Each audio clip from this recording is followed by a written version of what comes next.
सभी हिंदी साहित्य प्रेमियों का हिंदी साहित्य की क्लास में आपका हार्दिक स्वागत, अभिनंदन। हम कर रहे हैं जो आपका यूजीसी नेट जेआरएफ है, इससे संबंधित महत्वपूर्ण क्वेश्चन आंसर। ये उन्हीं स्टूडेंट्स के लिए सफिशिएंट रहेगा जो यूजीसी नेट की तैयारी कर रहे हैं, क्योंकि जो छायावादी युग है उसके अंतर्गत से जो आपकी 5वीं इकाई है कविता दी गई है, और जो आपकी दूसरी इकाई है उसमें दिया गया छायावादी युग, उसकी प्रवृत्तियाँ, उसके महत्वपूर्ण कवि। छायावादी युग को भी इसमें लिया गया है, और जो आपकी 5वीं इकाई में जो छायावादी युग से जितनी भी कविताएं हैं उन कविताओं से संबंधित भी महत्वपूर्ण क्वेश्चन इसमें कन्वर्ट किए गए। ठीक, तो आज का हमारा पहला क्वेश्चन है छायावादी युग, छायावादी युग के कवि और उनसे संबंधित जो कविताएं हैं उनसे संबंधित महत्वपूर्ण क्वेश्चन होंगे। ये कविताएं इसमें वही ली गई हैं जो आपके यूजीसी नेट में लगी हुई हैं। ठीक है, देखिए छायावादी काव्य की प्रवृत्ति नहीं है, पूछा है कि छायावादी काव्य है उसकी प्रवृत्ति नहीं है। प्रेम का उदात्त चित्रण तो ये तो है, प्रकृति का सामान्य चित्रण ये नहीं है, वेदना और दुख की अभिव्यक्ति बिल्कुल है, और आत्मा व्यक्ति और उसकी प्रधानता। ठीक है, तो कौन सा आएगा इसमें? प्रकृति का चित्रण आएगा। ऑप्शन होगा आपका बी, क्योंकि इसमें प्रकृति का जो सामान्य चित्रण है वो छायावाद की प्रवृत्ति नहीं है। ठीक है, छायावाद की प्रवृत्ति, छायावाद की विशेषताएं अगर आप देखना चाहें तो इससे पहले मैंने आपके जो यूजीसी नेट वाली प्लेलिस्ट है उसमें सेव्ड कर दिया उसको। वो मैंने हैंड राइटिंग मतलब हाथों से लिखकर वो नोट्स दिए गए हैं, उसमें जो महत्वपूर्ण कवि हैं वो उनकी विशेषताएं और जो किस कवि ने छायावादी युग की क्या परिभाषा दी है वो भी मैंने सब आपको वहाँ पे बता दिया। आप वो पहले देख सकते हैं, वीडियो कम से कम 15 या 16 मिनट का है वो। ठीक है, तो देखिए यहाँ पे आपका आंसर आएगा बी, क्योंकि प्रकृति का जो सामान्य चित्रण है वो इसमें छायावादी युग में नहीं हुआ। ठीक है, चलिए आगे देखते हैं। छायावादी काव्य चतुष्टय में कौन एक नहीं है? प्रसाद जी हैं, पंत जी हैं, निराला जी हैं, माखनलाल चतुर्वेदी जी नहीं। ठीक, माखनलाल चतुर्वेदी जी, इन्हें भारतीय आत्मा कहा जाता है और ये द्विवेदी युग के अंतर्गत आते हैं। आपके प्रसाद जी हैं, इनको छायावाद का ब्रह्मा कहा जाता है। क्या कहा जाता है? ब्रह्मा। निराला जी को छायावाद का महेश कहा जाता है, और पंत जी को छायावाद का विष्णु कहा जाता है। क्या कहा जाता है? विष्णु। ठीक है, और जो महादेवी वर्मा है, यहाँ पे चतुष्टय में कौन आती है? एक कवियत्री भी आती है, वो हम महादेवी वर्मा। इन्हें क्या कहा जाता है? इन्हें शक्ति कहा जाता है। क्या कहा जाता है? शक्ति कहा जाता है। ठीक है, ओके, अब देखिए समझ में आ गया होगा कि काव्य जो चतुष्टय हैं मतलब 4 कवियों में कौन आते हैं? प्रसाद जी आते हैं, जयशंकर प्रसाद जी, निराला जी आते हैं, सूर्यकांत त्रिपाठी निराला जी, और सुमित्रा नंदन पंत जी आते हैं। जबकि माखनलाल चतुर्वेदी किससे संबंधित आएंगे? तो ये द्विवेदी युग से संबंधित आएंगे। अगला क्वेश्चन आपसे पूछा है कि छायावादी वृहत्रय के अंतर्गत शामिल नहीं है, पूछा है। तो देखिए पंत जी, प्रसाद जी और निराला हैं, ये तीनों वृहत्रय के अंतर्गत आते हैं।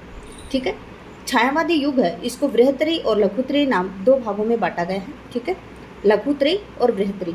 वृहत्रय मतलब ये पंत जी, प्रसाद जी और निराला जी। लघुत्रय है ना, लघुत्रय, इसको वर्मात्रय भी कहा जाता है क्योंकि इसमें महादेवी वर्मा है, फिर राम कुमार वर्मा है। कौन है? राम कुमार वर्मा और भगवती चरण वर्मा। तो देखिए तीनों वर्मा है ये, तो इन्हें क्या कहा जाता है? वर्मात्रय भी कहा जाता है और इन्हें लघुत्रय भी कहा जाता है। जबकि वृहत्रय के अंतर्गत कौन आते हैं? जो छायावाद के ब्रह्मा विष्णु महेश, वो तीनों आते हैं छायावाद के वृहत्रय में। ठीक है, पंत जी, निराला जी और प्रसाद जी। पंत जी को क्या कहा जाता है? विष्णु। निराला जी को महेश और प्रसाद जी को ब्रह्मा कहा जाता है। ठीक है, ये देखिए आंसू काव्य से संबंधित है, क्योंकि प्रसाद जी का जो आंसू काव्य है वो आपके यूजीसी नेट में कविता है, जो 5वीं इकाई है कविता, उसमें लगी हुई है ये कहाँ कविता। तो देखिए प्रसाद जी का आंसू काव्य है, क्या है? अनुभूति और कल्पना प्रधान है। आंसू में चमत्कार और उक्ति व चित्रीय है। आंसू में उपदेशात्मकता है और आंसू में विश्व बंधुत्व की भावना है। तो क्या आएगा इसमें? आंसू में अनुभूति और कल्पना प्रधान है। क्या है? आंसू में अनुभूति है और कल्पना प्रधान है, जबकि चमत्कार और उक्ति व चित्रीय, उपदेशात्मक और विश्व बंधुत्व की भावना इसमें नहीं है। ठीक है, अगला है, देखिए कामायनी के मनु में जल प्लावन की घटना में देव जाति के विनाश के विषय में विचार करते हुए किस निष्कर्ष पर पहुँचे? तो देखिए कामायनी भी आपके लगी हुई है, अब आप समझ जाएंगे। जिस कामायनी से, उर्वशी से और परिवर्तन कविता है, महादेवी वर्मा की भी हैं 4 कविताएं। जो जितनी भी कविता लगी हुई हैं उनसे संबंधित सभी महत्वपूर्ण क्वेश्चन हैं, जो छायावादी युग की कविताएं हैं उनसे सभी महत्वपूर्ण क्वेश्चन आंसर इसमें आए हुए हैं। ठीक है, लगभग 250 के लगभग क्वेश्चन है, तो देखिए 250 क्वेश्चनों में काफ़ी आपका कवर हो जाएगा। कामायनी के मनु में जल प्लावन की घटना में देव जाति के विनाश के विषय में विचार करते हुए किस निष्कर्ष पर पहुँचे हैं? किस पर पहुँचे हैं? देव जाति अहंकार के कारण नष्ट हुई, तो ये बात बिल्कुल ठीक है। देव जाति अकर्मण्यता के कारण नष्ट हुई, ये भी ठीक है। देव जाति भोग विलास की अधिकता के कारण नष्ट हुई, ये बात भी ठीक है। और तीनों ही बात ठीक हैं, तो आएगा आपका उत्तर उपरोक्त सभी। ठीक है, अगला क्वेश्चन है आनंद प्राप्ति के लिए प्रसाद ने किस पर बल दिया है? आनंद प्राप्ति चाहिए तो कामायनी में दिया है ये इन्होंने, तो आनंद प्राप्ति के लिए प्रसाद ने किस पर बल दिया है? अगर आपको पता हो तो कामायनी के अंदर 15 सर्ग हैं। जो अंतिम सर्ग है वो है आनंद और पहला सर्ग है वो है चिंता। याद रखेंगे कामायनी की रचना जयशंकर प्रसाद जी ने सन 1935 में की थी। इन्हें छायावाद युग का महाकाव्य कहा जाता है, किसको? कामायनी को। ठीक है, और कामायनी के लिए सन 1936 में इन्हें मंगला पारितोषिक पुरस्कार भी मिला था। ये बातें आप जो सामान्य नॉर्मल बातें हैं इनको आप याद रखेंगे। ठीक है, कामायनी है, इसमें इन्होंने 15 सर्गों का वर्णन किया है। 15 सर्ग हैं इसमें। चिंता इनका पहला सर्ग है और अंतिम इसका आनंद सर्ग है। तो उसी आनंद सर्ग के अंदर आनंद है, उसके लिए पूछ रहे हैं क्या कि आनंद प्राप्ति के लिए प्रसाद जी ने किस पर बल दिया है? तो इन्होंने बल दिया किस पे? हृदय और बुद्धि की समरसता पर, बिल्कुल ठीक है। इच्छा, ज्ञान और क्रिया की समरसता पर, सुख और दुख की समरसता पर, बिल्कुल ठीक है। आपको सुख हो दुख हो दोनों परिस्थितियों में आपको संवेदनशील बनाए रहना है, न तो दुख में ज़्यादा भावुक होना है, न सुख में ज़्यादा इतराना है आपको। ठीक है, तो सुख दुख की समरसता भी होनी चाहिए। इच्छा, ज्ञान और क्रिया की भी, इच्छा भी होनी चाहिए, ज्ञान भी होना चाहिए, क्रिया भी होनी चाहिए, सभी वे क्या होनी चाहिए? समरसता होनी चाहिए। और हृदय और बुद्धि की भी समरसता होनी चाहिए। और उपरोक्त सभी कथन ही इसके लिए ठीक हैं, तो आपका बिल्कुल ठीक है। अब आपको यहाँ पे ये हो रहा होगा मन में कि हमें 15 सर्ग भी बता दिए जाएं। तो देखिए इसमें सर्ग हैं चिंता, आशा, श्रद्धा, काम, वासना, लज्जा, कर्म, ईर्ष्या, एड़ा, स्वपन, संघर्ष, निर्वेद, दर्शन, रहस्य, आनंद। ठीक है, इस प्रकार से आप याद रखेंगे। अगर आपको 15 सर्ग याद हैं तो आप कोई भी क्वेश्चन करने से पीछे नहीं हटेंगे। ठीक है, कहीं से भी पूछा जा सकता है, 9वां सर्ग दे दिया जाता है या फिर लगा दिए जाते हैं प्रथम, द्वितीय, तृतीय, चतुर्थ और आगे दे दिए जाएंगे आपके चिंता, आशा, काम, श्रद्धा, वासना। इस प्रकार से दे दीजिए चिंता, आशा, श्रद्धा, काम। काम आएगा 4th नंबर पे, वासना 5 नंबर पे आएगा। ठीक है, तो आपको 15 सर्ग याद होने चाहिए। आपसे पूछा जा सकता है, पीछे एक क्वेश्चन आया भी था कि ईड़ा किस नंबर पे आएगा, तो ईड़ा 9 नंबर पे आएगा। आपसे पूछा जा सकता है स्वपन किस नंबर पे आएगा, तो स्वपन 10 नंबर पे आएगा। ठीक है, इस प्रकार से दर्शन किस पे आएगा, तो दर्शन को तो याद करने की एक आनंद सी ट्रिक है कि तेरे दर्शन मतलब तेरा दर्शन पे क्या आएगा, तेरे दर्शन से तेरा। इस प्रकार से आप याद रखेंगे, बार बार लिखेंगे, बोलेंगे तो याद हो जाएगा। अगला है जयशंकर प्रसाद के काव्य की भाषा की विशेषता क्या है? प्रतीकात्मकता है, चित्रात्मकता है, गीतात्मकता है, और जो यहाँ पे ऑप्शन दिए गए हैं उसी हिसाब से आंसर आएगा आपका ये सभी, क्योंकि प्रतीकात्मकता भी है इसमें। प्रतीक भी देखिए, मनु को प्रतीक माना उन्होंने, श्रद्धा को प्रतीक माना हृदय से, ईड़ा का प्रतीक माना उन्होंने बुद्धि से, और मनु को किससे माना? मानव से। ठीक है, तो इस प्रकार से उन्होंने प्रतीकात्मकता भाषा भी थी उनकी, और चित्रात्मकता भी थी, और गीतात्मकता भी थी। अगला क्वेश्चन देखें, जयशंकर प्रसाद का काव्य संग्रह नहीं है। आपसे पूछा जा रहा है कि जो जयशंकर प्रसाद का काव्य संग्रह कौन सा नहीं है?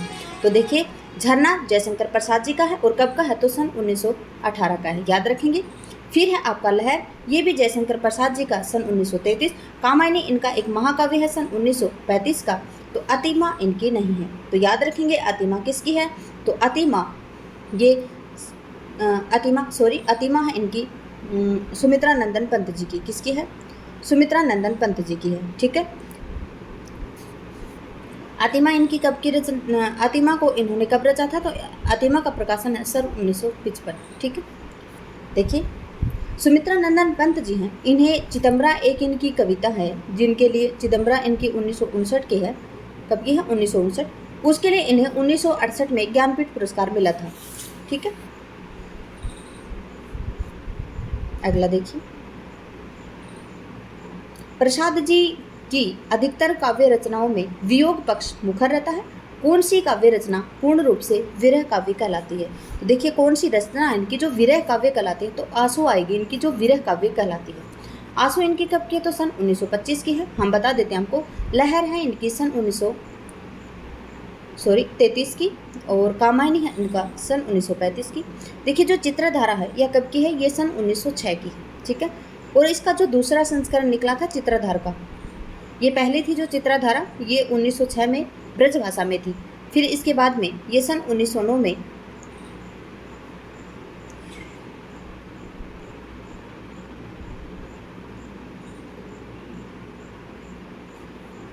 इसका दूसरा संस्करण है वो प्रकाशित हुआ था। अगला क्वेश्चन है देखिए जी, निम्नलिखित में से कौन सा कथन जयशंकर प्रसाद के संबंध में सही नहीं है? ये पूछा जा रहा है आपसे। जयशंकर प्रसाद छायावादी युग के प्रवर्तक के नाम से जाने जाते हैं। बिल्कुल ठीक है, छायावाद का प्रवर्तक माना है जयशंकर प्रसाद जी को। किसने? जोशी साहब ने माना है, ईला चंद्र जोशी ने माना है शायद, है ना। उन्होंने केवल खड़ी बोली की कविताएं लिखी, यही कथन तो गलत है। क्यों? क्योंकि इन्होंने खड़ी बोली में कविता थोड़ी लिखी थी, इन्होंने तो ब्रज भाषा में लिखी थी। अभी तो हम पढ़ गए चित्रधार इनका सन 1906 में ब्रज भाषा में लिखा था उन्होंने। तो देखिए खड़ी बोली में अकेली रचना नहीं की थी इन्होंने जो रचना है ब्रज भाषा में भी की है, इनकी कविताएं वो ब्रज भाषा में थी। प्रसाद जी ने हंस और इंदु नामक पत्रिकाओं का प्रकाशन किया, तो ये बिल्कुल ठीक है, इन्होंने हंस और इंदु नामक जो पत्रिकाएं हैं उनका प्रकाशन किया था। उन्होंने गद्य पद्य दोनों विधाओं में अपनी कला का प्रदर्शन किया, बिल्कुल ठीक है, गद्य और पद्य दोनों भागों में इन्होंने कला का प्रदर्शन किया। आपको स्वयं को भी पता होगा जयशंकर प्रसाद जी के 3 नाटक हैं, चंद्रगुप्त, स्कंदगुप्त और स्कंदगुप्त इनका 1928 का था, चंद्रगुप्त 1930 का था, और इनका 31 का था, और इनका जो ध्रुव स्वामी ने जो सन 1933 में इनका प्रकाशित हुआ था। ये तीनों ही नाटक आपके यूजीसी नेट जेआरएफ में जो नाटक इकाई है उसमें लगे हुए हैं, ठीक है। अगला क्वेश्चन है, हिंदी कविता में स्वच्छंद छंद रचना का सूत्रपात करने वाले कौन थे? तो देखिए स्वच्छंद छंद रचना का सूत्रपात करने वाले थे सूर्यकांत त्रिपाठी निराला जी। आप सभी को पता होगा कि इनकी रचना थी जूही की कली, कविता थी इनकी जो सन 1916 में प्रकाशित हुई थी। जूही की कली के लिए महावीर प्रसाद द्विवेदी जी ने सरस्वती पत्रिका में छापने के लिए मना कर दिया था। क्यों? क्योंकि जूही की कली है उसमें छंदों से मुक्त थी, वो उसमें किसी प्रकार की कोई तुकांतता लयबद्धता इस प्रकार से नहीं थी। लेकिन एक बात और हुई इनके साथ में, क्योंकि इन्होंने जूही की कली के कारण ही निराला जी सबसे प्रसिद्ध हुए थे। निम्नलिखित में से कौन सी कविता निराला की नहीं है? सरोज स्मृति, जागो फिर एक बार, तोड़ती पत्थर और पसोला की प्रतिध्वनि। तो सरोज स्मृति भी इन्हीं की है, क्योंकि इनकी एक पुत्री थी जिसकी 18 साल की उम्र में ही उसकी मृत्यु हो जाती है, जिसके कारण सन 1935 में उन्होंने अपनी बेटी की याद में सरोज स्मृति लिखा था। तोड़ती पत्थर है ये इनकी प्रगतिवादी कविता है। जागो फिर एक बार ये भी इनकी सन 1930 की है, और पेसोला की प्रतिध्वनि है ये इनकी नहीं। अगला है, निराला की किस कृति में उनके व्यक्तिगत जीवन का सत्य मुखरित होता है? निराला की कौन सी कृति है जिसमें निराला जी का जो व्यक्तिगत जीवन है उसकी जो सत्यता है वो मुखरित होती है? तो वो है सरोज स्मृति। कब की है? सन 1935 की है। परिमल इनका है सन 1930 का। गीतिका इनकी सन 1936 का काव्य संग्रह। अगला है, निराला की वह रचना जो पूंजीपतियों पर तीखा व्यंग्य करती है वो है कुकुर मुत्ता। कौन सी है? कुकुर मुत्ता। अणिमा इनकी सन 1943 की है। नए पत्ते 1943 है। बेला इनकी 1946 है, और जो कुकुर मुत्ता है इनकी सन 1942 है, और पूंजीपतियों पर तीखा व्यंग्य करने वाली रचना भी है कुकुर मुत्ता। किस पत्रिका ने जूही की कली छापने से यह कहकर मना कर दिया कि यह कविता अश्लील है? ठीक है, कौन सी? तो ये सरस्वती पत्रिका थी। सरस्वती पत्रिका के संपादक थे आचार्य महावीर प्रसाद द्विवेदी। आचार्य महावीर प्रसाद द्विवेदी जी ने मना कर दिया कि वो सरस्वती पत्रिका में जूही की कली को नहीं छापेंगे, क्योंकि ये एक अश्लील कविता।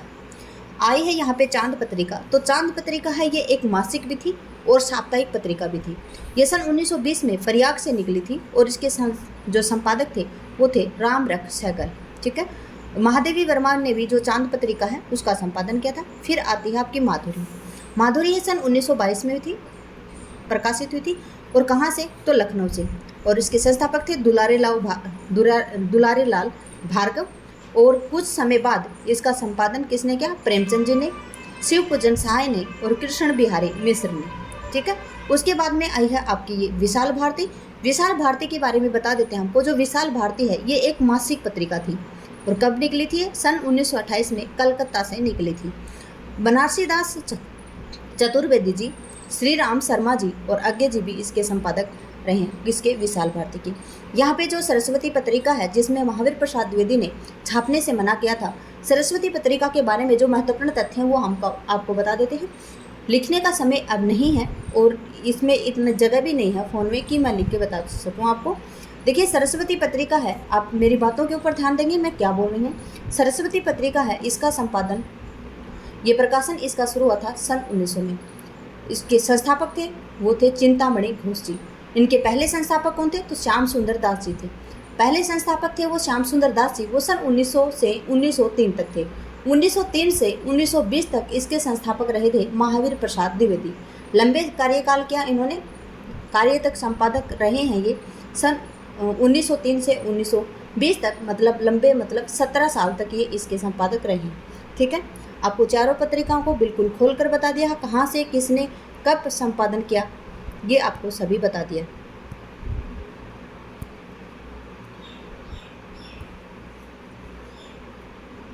फोन में देखिए यही प्रॉब्लम है।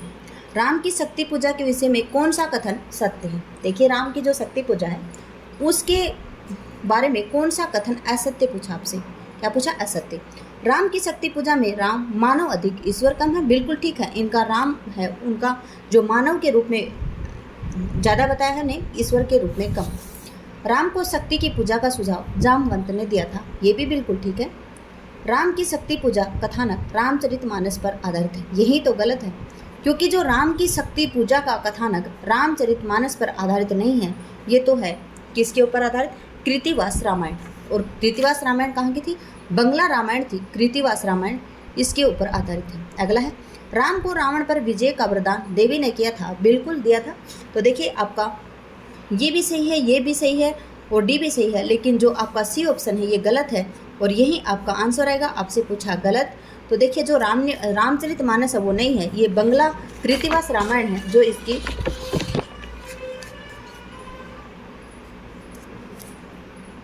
आधार रहा है। ठीक है।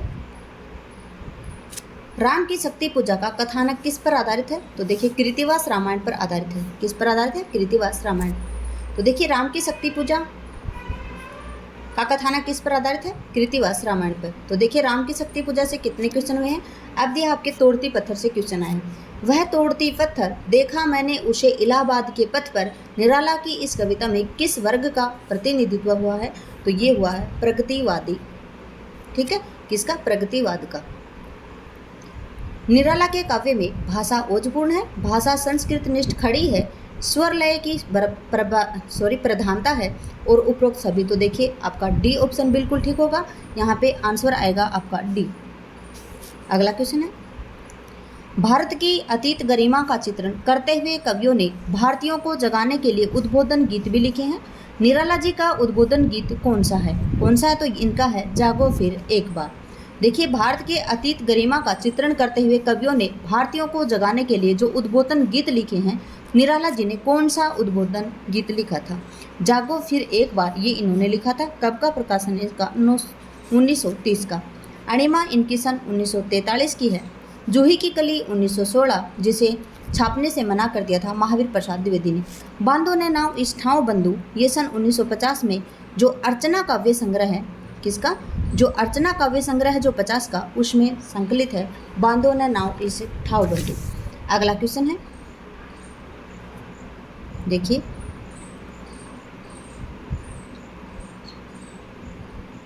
निराला जी का उद्बोधन काव्य भी निराला ही है। उनकी नवजागरण कविता कौन सी है? क्या है? निराला जी का जो उद्बोधन काव्य भी निराला है।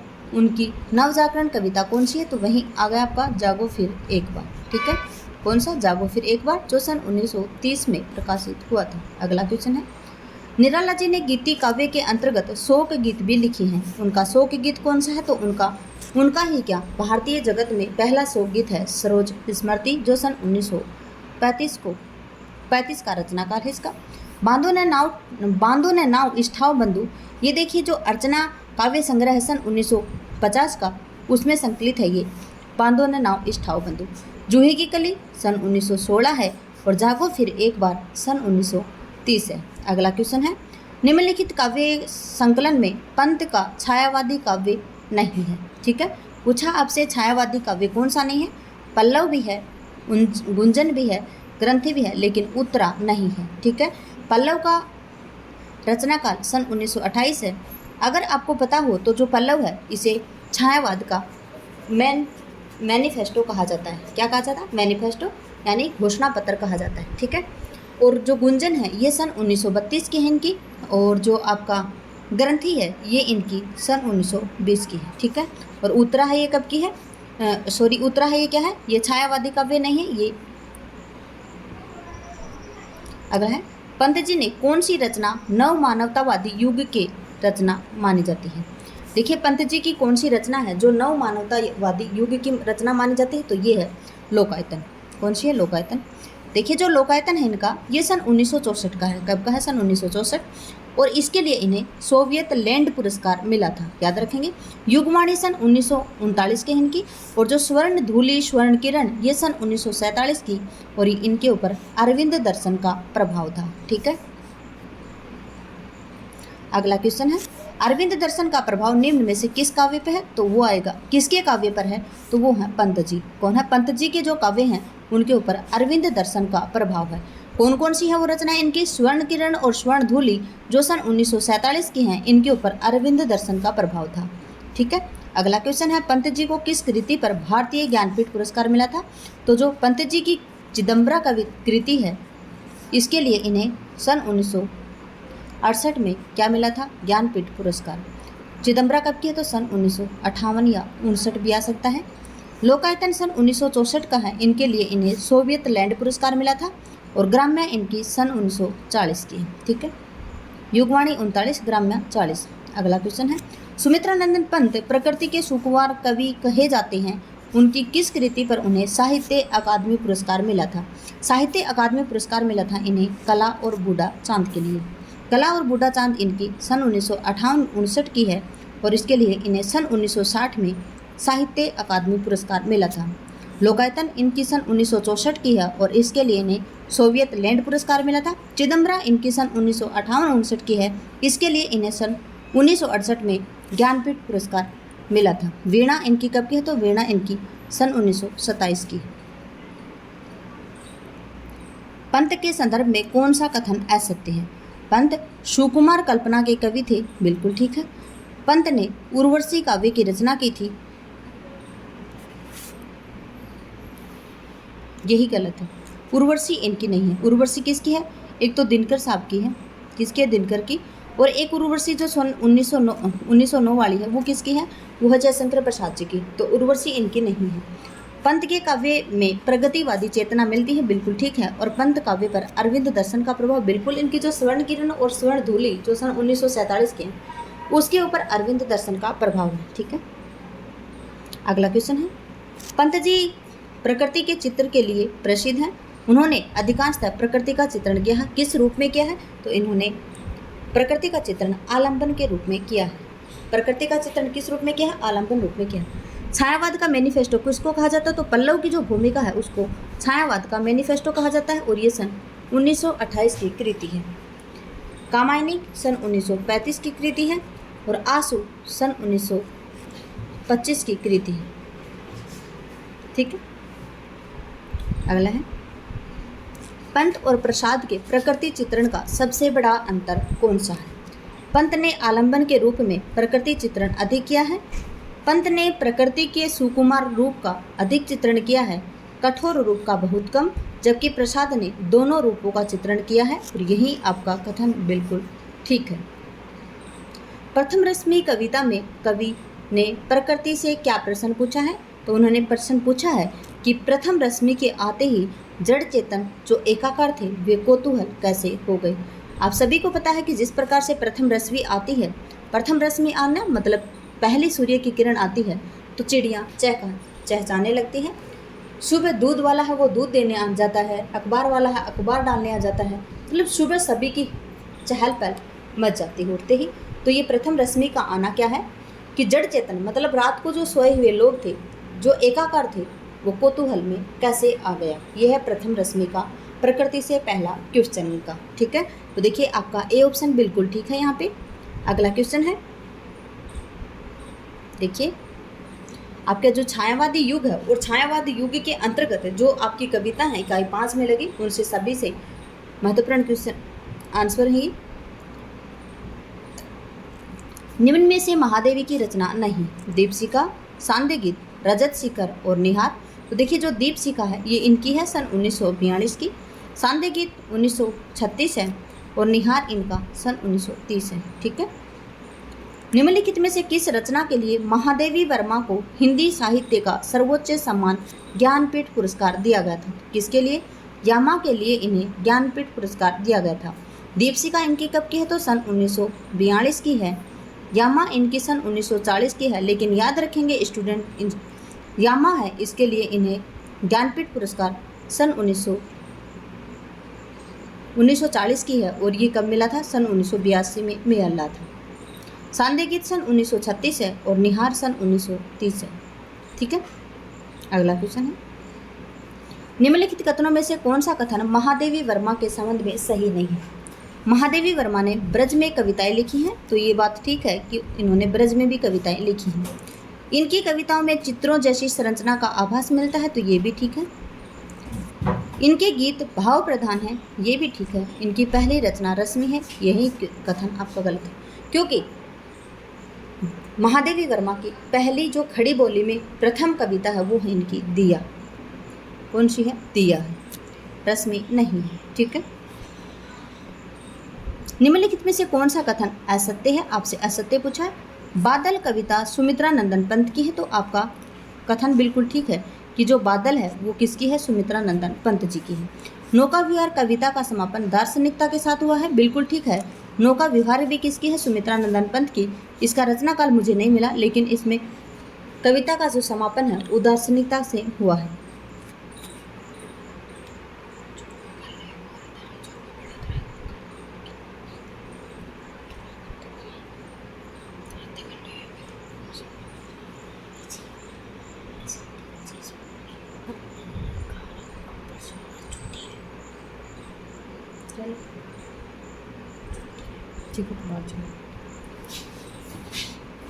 कामायनी में शिव दर्शन का प्रतिपादन हुआ, बिल्कुल ठीक है। कामायनी की शक्ति पूजा राम की शक्ति पूजा है वो एक महाकाव्य है। तो देखिए ये महाकाव्य नहीं है, राम की शक्ति पूजा है, ये निराला जी की एक लंबी कविता है। क्या है? लंबी कविता है। ठीक है, चलिए यही आपका आंसर ठीक आएगा डी, क्योंकि आपसे पूछा था असत्य, और असत्य क्या है कि राम की जो शक्ति पूजा है वो एक महाकाव्य है, क्योंकि महाकाव्य नहीं, ये क्या है? एक लंबी कविता है। ठीक है, चलिए निम्नलिखित में से कौन सा कथन असत्य है? प्रसाद जी ने मौन निमंत्रण कविता लिखी थी, तो आपका ठीक है। ये कविता है इनकी क्या बोल रही हूँ मैं?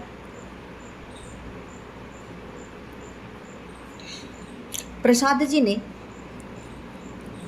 मौन निमंत्रण कविता लिखी थी। तो देखिए जो प्रसाद जी की कविता है वो मौन निमंत्रण नहीं है। आपसे पूछा जाए, क्योंकि अभी हमने थोड़ी देर पहले आपको बताया था कि जो मौन निमंत्रण है ये किसकी है? ये सुमित्रा नंदन पंत की है। किसकी है? सुमित्रा नंदन पंत की। ठीक है, पंत काव्य का क्रमिक विकास हुआ है, तो बिल्कुल ठीक है। निराला को साहित्य जगत में प्रतिष्ठित करने का श्रेय डॉक्टर रामविलास जी को है। ठीक है, महादेवी जी को आधुनिक मीरा कहा जाता है और इन्हें छायावाद की शक्ति भी कहा जाता है। ठीक है, अगला क्वेश्चन है, निम्नलिखित में से कौन सा कथन असत्य है? महादेवी के काव्य में वेदना भाव की प्रधानता है, बिल्कुल ठीक। फिर क्या है? कामायनी में प्रत्यभिज्ञा दर्शन की शब्दावली प्रयुक्त हुई है, बिल्कुल ठीक। देखिए यहाँ पे जयशंकर प्रसाद के बारे में, यहाँ पे महादेवी के बारे में, यहाँ पे निराला और यहाँ पे सुमित्रा नंदन पंत। तो पढ़ लेते हैं हम। महादेवी के काव्य में वेदना भाव की प्रधानता है, बिल्कुल ठीक है ये। कामायनी में प्रत्यभिज्ञा दर्शन की शब्दावली प्रयुक्त है, ये भी बिल्कुल ठीक है। निराला में प्रगति चेतना किसी प्रगतिवादी कवि से कम नहीं है, ये भी बिल्कुल ठीक है। सुमित्रा नंदन पंत लोकायतन पर ज्ञानपीठ पुरस्कार मिला, यही तो गलत है, क्योंकि सुमित्रा नंदन पंत को लोकायतन के लिए ज्ञानपीठ पुरस्कार नहीं मिला था। इनके लिए जो ज्ञानपीठ पुरस्कार है वो मिला था चिदम्बरा के लिए, और जो लोकायतन है इसके लिए मिला था इन्हें सोवियत लैंड पुरस्कार, और जो क्या है उनकी कला और बूढ़ा चांद के लिए इन्हें मिला था साहित्य अकादमी पुरस्कार। ठीक है, तीनों रचनाएं आप याद रखेंगे। लोकायतन के लिए सोवियत लैंड पुरस्कार, ज्ञानपीठ पुरस्कार चिदम्बरा के लिए, और जो आपका कला और बूढ़ा चांद इसके लिए साहित्य अकादमी पुरस्कार इनको मिला था। ठीक है, अगला क्वेश्चन, निम्नलिखित में से कौन सा कथन असत्य है? कामायनी एक छायावादी महाकाव्य है, तो ये बिल्कुल ठीक है। पंत काव्य का कर्मिक विकास हुआ, बिल्कुल ठीक है।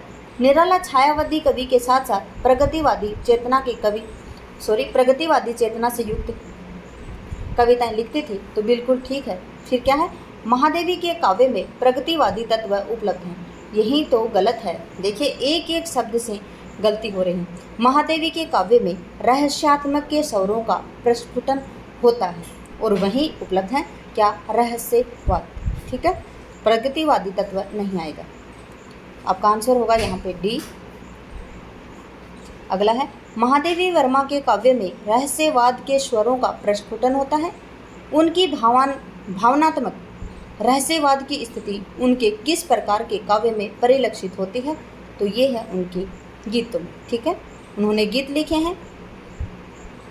महादेवी वर्मा ने अपनी किस कविता में अपनी तुलना बदली से करते हुए अपने जीवन को दुख की बदलियों से घिरा हुआ बताया है? तो वो है मैं नीर भरी दुख की बदली। जो मैं नीर भरी दुख की बदली हूँ, ये इनका जो गीत है वो निर्जा, जो सन 1935 की रचना है, इनकी काव्य संग्रह है इनका, उसमें संकलित है। ठीक है, यहाँ पे आए हैं इनके जो बीन भी हूँ मैं तुम्हारी रागनी भी हूँ, ये भी इनका जो बीन भी हूँ मैं रागनी भी हूँ, ये इनका निर्जा काव्य संकलन में है। किसमें है? निर्जा में है। जो निर्जा इनका सन 1935 में संकलन हुआ था। जो मैं नीर भरी दुख की बदली, ये मुझसे गलत हुआ है, क्योंकि ये जो आपका निर्जा में नहीं, ये सांदे गीत में है। किसमें है? सांदे गीत में है। ठीक है,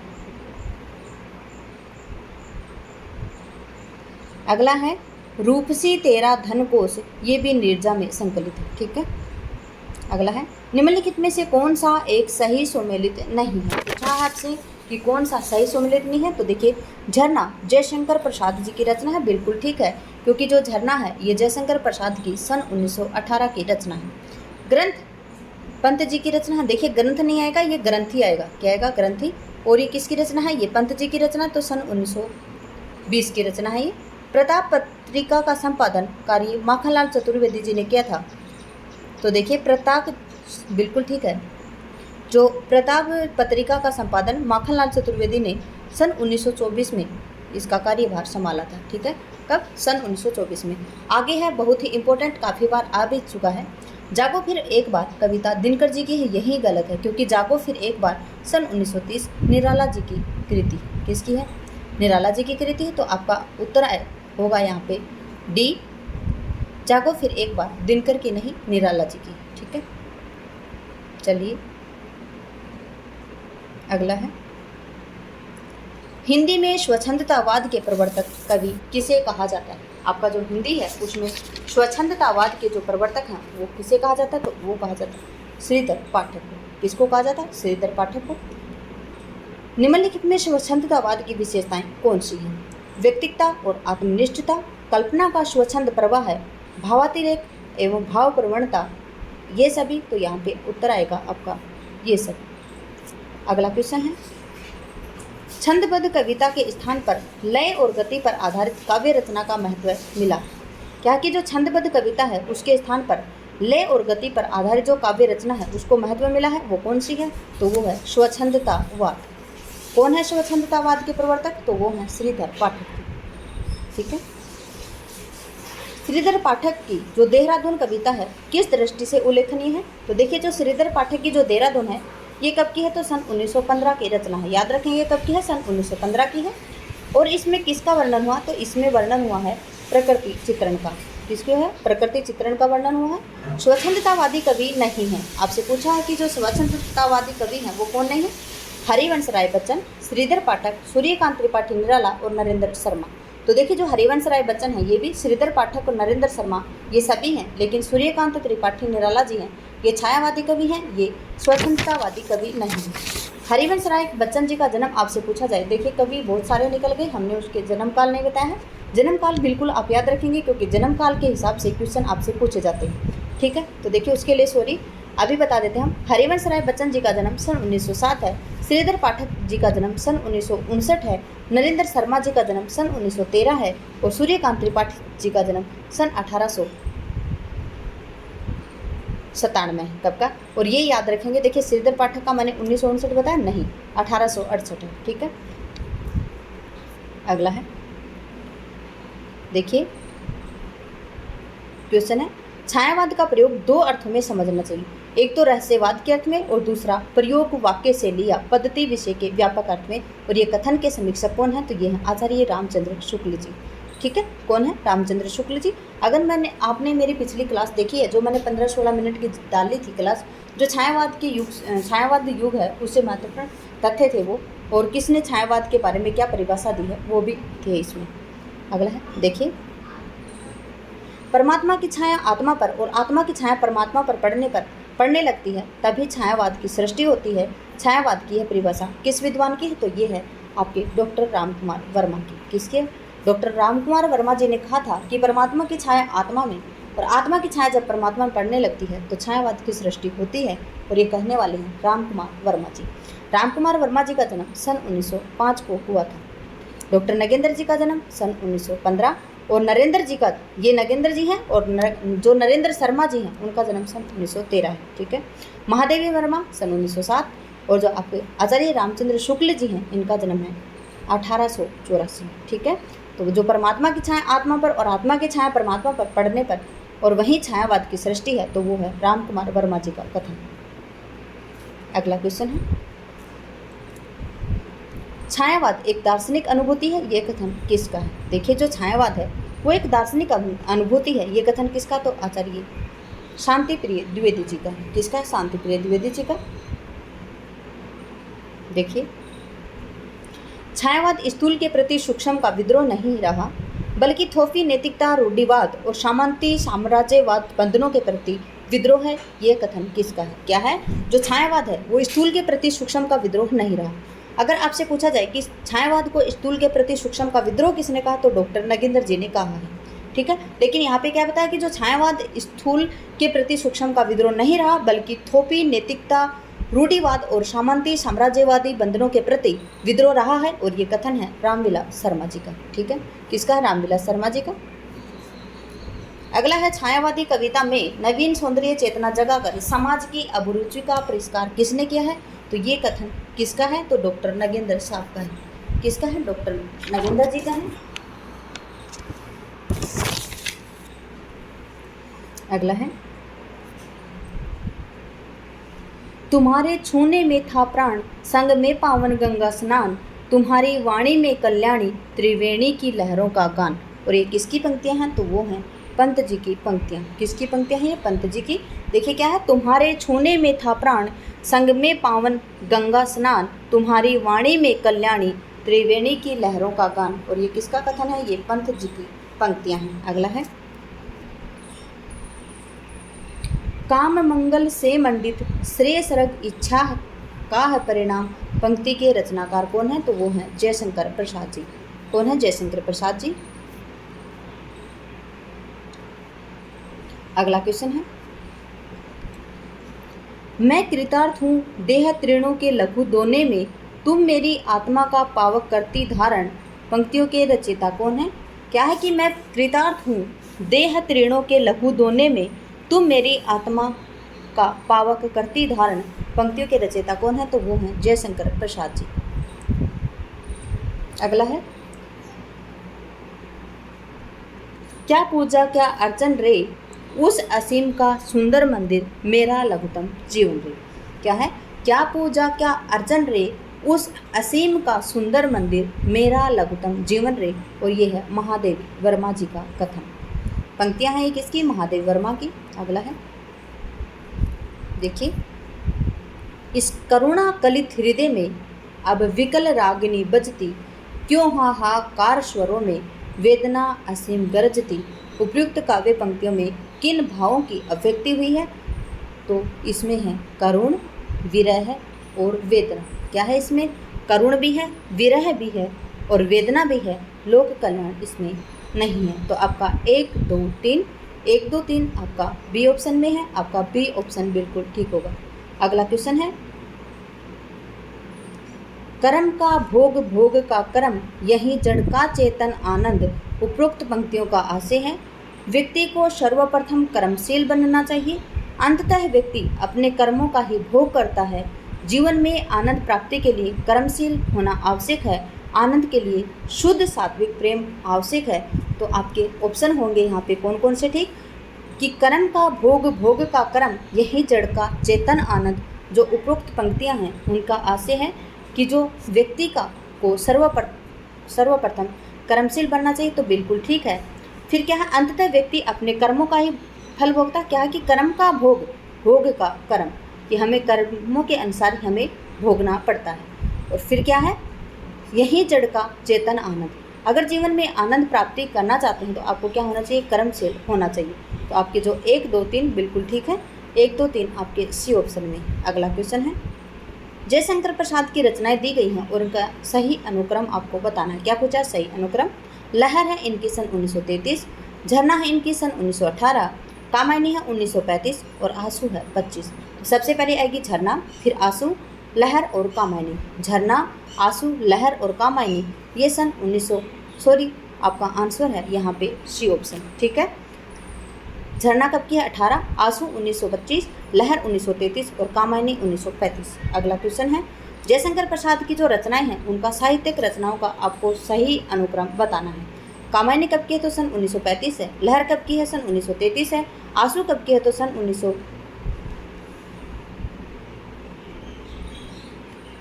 देखिए, आंसू कब की है, तो सन 1925 की है। और जो आपकी चित्राधार है ये शायद 1918 का है, ठीक है। चित्राधार कब का, सन 1918 का है। तो यहाँ पे आपका आंसर आएगा कौन सा, सबसे पहले आएगा चित्राधार 18, फिर आंसू 25, लहर 33 और कामायनी 35। आपका डी ऑप्शन आएगा। अगला क्वेश्चन है, निराला की रचनाओं को रचना काल के सही अनुक्रम में व्यथित आपको करना है। क्या है, निराला की जो रचनाएं हैं उनके रचना काल के हिसाब से आपको सही अनुक्रम में व्यवस्थित करना है। तुलसीदास रचना है किसकी, निराला जी की, और सन 1938 की है। ये मैंने आपको जो छायावादी युग करवाया था, यूथ कंपटीशन जो टाइम्स बुक करवा रही हूँ, आपको एक एक चीज़ को बड़े खोल के और पूरी डिटेल्स के साथ में आपको समझाया था कि तुलसीदास में क्या वर्णन है। तुलसीदास के जीवन के बारे में वहाँ पे उन्होंने वर्णन दिया है। अनामिका के 2 भाग संकलित किए थे इन्होंने। पहला भाग था सन 1923 को और दूसरा भाग था वो कब का था, सन 1938 को। सन 1938 में इनकी 2 रचनाएं थी, सरोज स्मृति और राम की शक्ति पूजा। किसमें संकलित की गई थी, तो अनामिका द्वितीय भाग में की गई थी 1938 वाले में। इस बात को आप याद रखेंगे, दिमाग में बैठा के रखेंगे, आपसे पूछा जा सकता है। क्वेश्चन कहीं से भी कुछ भी आ सकता है, क्योंकि क्वेश्चन अब नए बनाए जा रहे हैं। एग्जामिनर का दिमाग भी अब हमसे ज़्यादा और आपसे ज़्यादा बहुत ज़्यादा एक्सपर्ट है उनका दिमाग। वो क्वेश्चन कहीं से भी कुछ भी बना सकते हैं और हम उन पर सवाल नहीं उठा सकते। अगर आपको शक है तो आपने UGC नेट 18 जून को 2024 वाला जो दिया था एग्जाम, उसमें आपने देख लिया होगा अच्छे से कि किस प्रकार से क्वेश्चन आते हैं। रचनाएँ पढ़ी हमने, उनके जो भावार्थ थे वो पढ़े क्वेश्चन आंसर के, लेकिन आ गई कि रचनाएँ अंदर से दे दी। हमने अर्थ तो याद किए थे रचनाओं के, लेकिन हमने ये थोड़ी याद किया था कि पंक्ति यहाँ से लेकर यहाँ तक है। गीतिका सन 1936 है और परिमल 1930 है, ठीक है। तो यहाँ पे आपका आंसर आएगा, सबसे पहले परिमल आएगी, सबसे पहले अनामिका आएगी, क्योंकि इसका पहला संस्करण 23 का था। तो अनामिका आएगी। अनामिका कहाँ पे, यहाँ पे तुलसीदास है, ये गलत है क्योंकि गीतिका पहले आती। तो देखिए अनामिका बिल्कुल ठीक है 23, परिमल 30 और गीतिका 36, तुलसीदास 38। देखिए आपका डी ऑप्शन बिल्कुल ठीक है। अगला क्वेश्चन है, सुमित्रा नंदन पंत की निम्नलिखित काव्य ग्रंथ का सही अनुक्रम आपको बताना है। देखिए इनका लोकायतन कब का है, तो सन 1964 का है। फिर इनकी पतझड़ रचना, इसका रचनाकाल देखिए मुझे नहीं मिला है, लेकिन इनकी वाणी है ना वो सन 1927 की। सत्यकाम इनका सन 1975 का है। ठीक है, कब का है, सन 1975 का। सबसे पहले आएगी इनकी वाणी, फिर क्या आएगी इनकी पतझड़, फिर आएगी लोकायतन, फिर आएगी सत्यकाम। तो आपका सी ऑप्शन ठीक है। यहाँ पे आप एक बात याद रखेंगे, एक नहीं 3 बातें, सुमित्रा नंदन पंत जी की 3 बातें आप बिल्कुल याद रखेंगे। लोकायतन है इनके लिए इन्हें सोवियत लैंड पुरस्कार मिला था, और ये लोकायतन है इनकी सन 1964 की रचना है। दूसरी क्या याद करेंगे, चिदम्बरा है जो सन 1958-59 की रचना है इनकी, और इसके लिए सन 1968 में इन्हें ज्ञानपीठ पुरस्कार मिला था। तीसरी बात, कला और बूढ़ा चांद सन 1958-59 की है, और उसके लिए इन्हें साहित्य अकादमी पुरस्कार सन 1960 को मिला था। आप याद रखेंगे इनके तीनों पुरस्कार बहुत ही महत्वपूर्ण हैं। आपसे क्रम लगाओ से, या फिर आपको सामने पुरस्कार दे दिए जाएंगे और एक सामने रचना देके आपसे मिलान भी करवा जा सकता है। तो देखिए क्वेश्चन किसी प्रकार भी बन सकते हैं, आप इस बात को ध्यान में रखेंगे। ठीक है,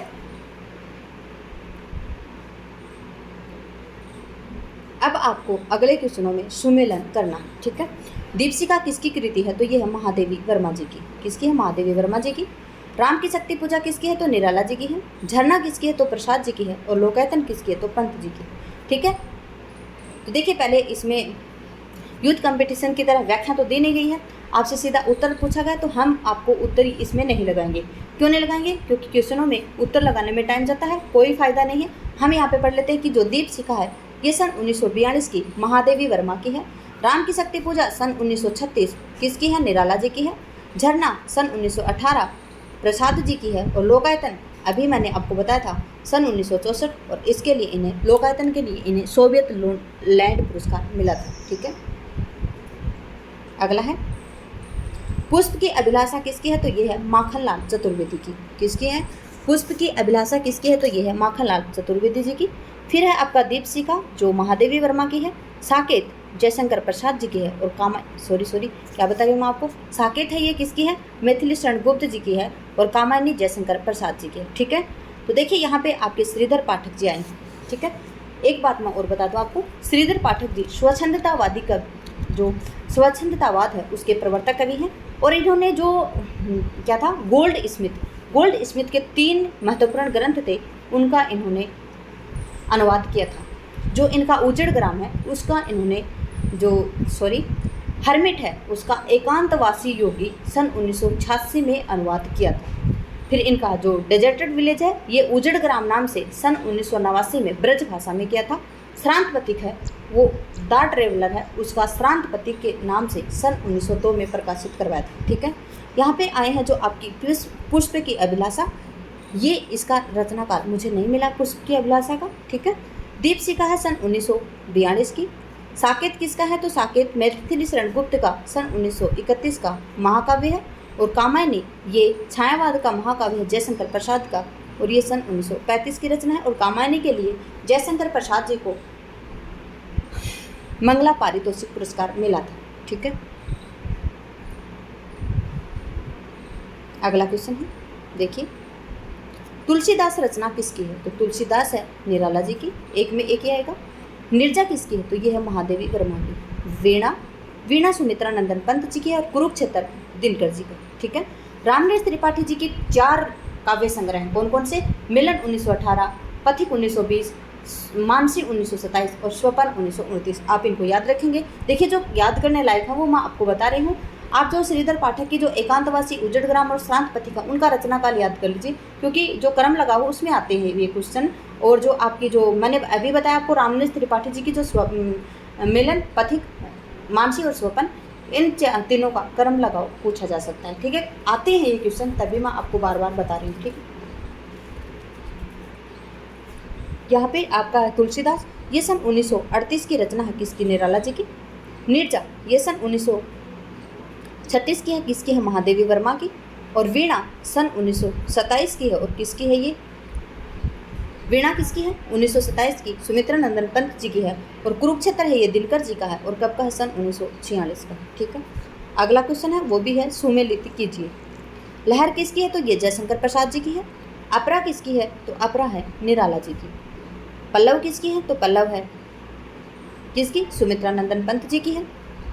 और जो आपकी दीपशिखा है ये किसकी है, महादेवी वर्मा की। ठीक है, तो यहाँ पे आपका आंसर आएगा क्या, देखिए लहर कब की है, सन 1933 की है और किसकी है, जयशंकर प्रसाद।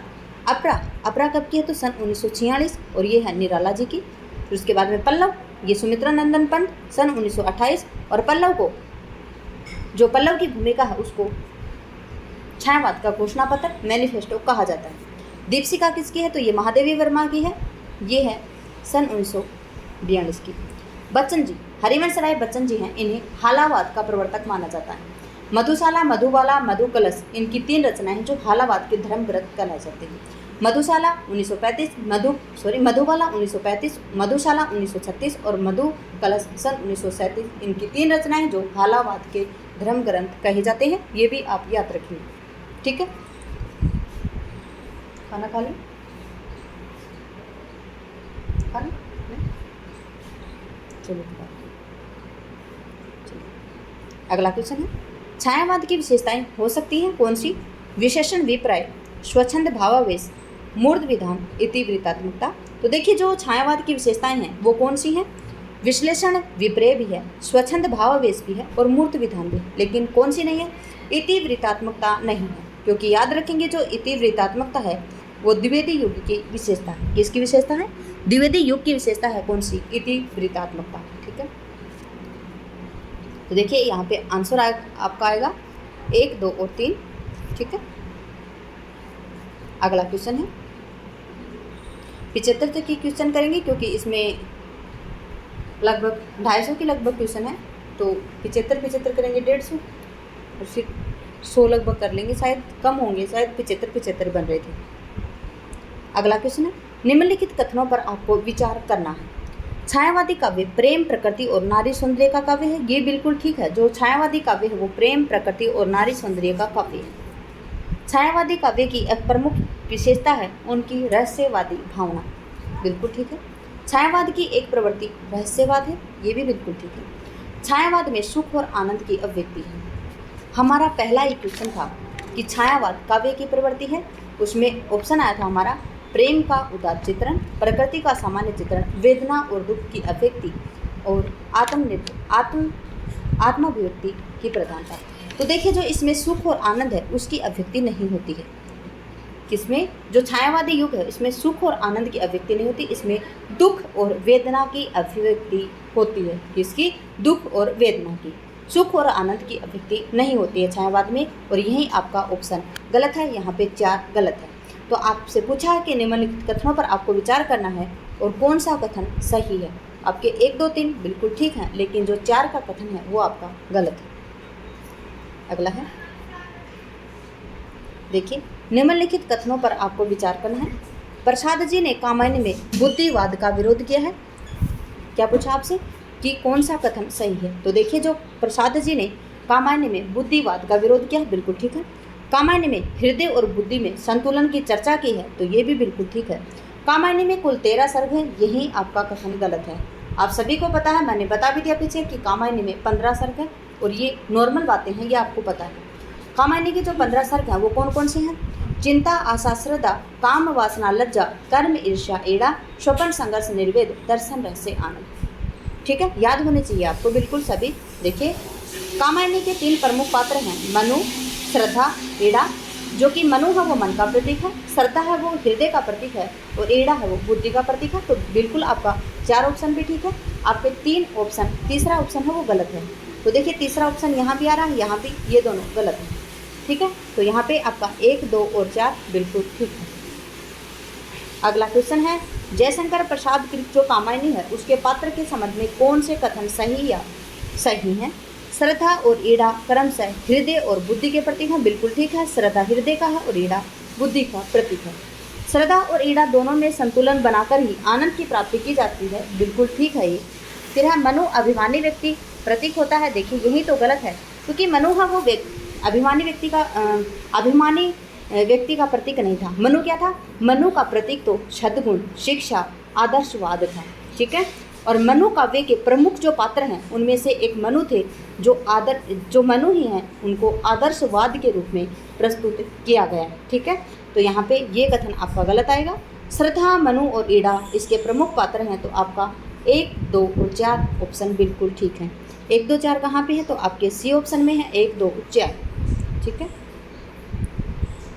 निराला की अधिकांश कविताओं की पृष्ठभूमि में राष्ट्रीयता का रंग विद्यमान है, यह कथन किसका है? क्योंकि निराला की जो अधिकांश कविताएं हैं उनकी पृष्ठभूमि में राष्ट्रीयता का रंग अधिक मिलता है, और ये कथन कहने वाले हैं भागीरथ मिश्र जी। ठीक है। अगला कथन है, क्या है? कविता के स्वरूप में भावों के साँचे में ढालने से पूर्व भाषा को भी हृदय के ताप में गलाकर कोमल, करुण, सरस और प्रांजल कर लेना पड़ता है, यह कथन किसका है? क्या है कि कविता के स्वरूप में भावों के साँचे में ढालने से पहले भाषा को हृदय के ताप में गलाकर कोमल, करुण, सरस और प्रांजल कर लेना चाहिए, और ये किसका कथन है? तो ये पंत जी का कथन है। ठीक है। अगला क्वेश्चन है, साहित्यिक दृष्टि से छायावादी काव्य की मुख्य लब्धि हिंदी पाठकों में सौंदर्य दृष्टि का उन्मेष और प्रसार है, यह किसका कथन है? क्या पूछा कि साहित्यिक दृष्टि से छायावादी काव्य की मुख्य उपलब्धि कौन सी है? हिंदी पाठकों में सौंदर्य दृष्टि का उन्मेष और प्रसार, और ये कथन किसका है? तो डॉक्टर देवराज जी का कथन है। अगला क्वेश्चन है, कविता करने की प्रेरणा मुझे प्रकृति निरीक्षण से मिली, यह कथन किस कवि का है? तो ये है आपका पंत जी का। ठीक है। किसका? पंत जी का। निराला के गीतों में युग युग से प्रताड़ित और प्रवंचित मानवता पर होने वाली वज्र प्रहार की प्रतिक्रिया दिखाई पड़ती है, यह कथन किसका है? तो ये है डॉक्टर द्वारिका प्रसाद सक्सेना जी का। ठीक है। क्या है कि निराला के गीतों में युग युग से प्रताड़ित और प्रवंचित मानवता पर होने वाली वज्र प्रहार की प्रतिक्रिया दिखाई पड़ती है, और यह कथन किसका है? तो डॉक्टर द्वारिका प्रसाद सक्सेना जी का। ठीक है। इसी के साथ में करते हैं हम क्लास का समापन। क्लास में बने रहने के लिए आपका धन्यवाद। आपका दिन शुभ रहे। जय हिंद, जय भारत, जय जवान, जय किसान।